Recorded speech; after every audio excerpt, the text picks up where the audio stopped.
नमस्कार मंडळी. स्टार प्रवाहावरील लग्नानंतर होईलच प्रेम या मालिकेच्या पुढील येणाऱ्या भागामध्ये आपल्याला असं बघायला मिळणार आहे की आता धनंजयमुळे जीवा टोकाचं पाऊल उचलतो. पीपीटी बनवत असताना जीवा धनंजयला कंपनीच्या डिटेल्सबद्दल फोन करतो, पण तो जीवावर खूपच रागवतो आणि म्हणतो की यापुढे इथे फोन करायचा नाही आणि माझ्या नंदिनीला विसरून जा. नंदिनीने आता स्वतःला कामात गुंतवून घेतलेला आहे, त्यामुळे तू तिला त्रास देऊ नकोस. जीवाला कळतं की नंदिनी पुन्हा तळ्यात मळ्यात खेळते.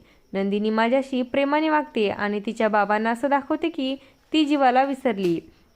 त्यासमयी जीवाला खूपच राग येतो आणि तो लगेच त्याच्या वकिलांना फोन करतो की मला फास्ट ट्रॅक डिवोर्स हवा आहे.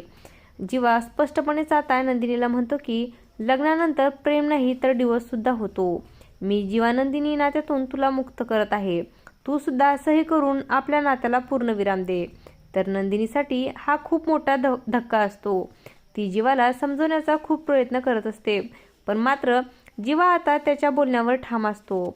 महत्त्वाचं म्हणजे पार्थ आणि काव्या सुद्धा तिथे नसतात. ते देखील पुण्याला एक्झामसाठी गेलेले असतात. अखेर जीवाच्या फोर्समुळे नंदिनी आता पेपर्सवर सही करते. त्यानंतर वकील साहेब म्हणतात की हे पेपर्स मी कोर्टात सबमिट करतो. लवकरच न्यायाधीश तुमचा घटस्फोट मंजूर करतील, त्यामुळे तुम्हाला एकदा कोर्टात यावं लागेल.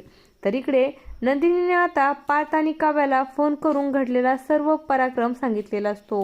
काव्या आता एक्झाम न देताच घरी परत यायचं म्हणते, तेव्हा पार्थ तिला समजवतो आणि म्हणतो की अहो तुमची मेहनत वाया जाईल.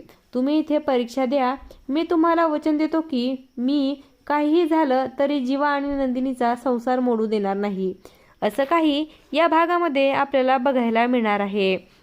अशाच मालिकांच्या नवनवीन अपडेट्स पाहण्यासाठी आपल्या चॅनलला सबस्क्राईब करा आणि व्हिडिओ आवडला असेल तर लाईक आणि शेअर करायला विसरू नका. धन्यवाद.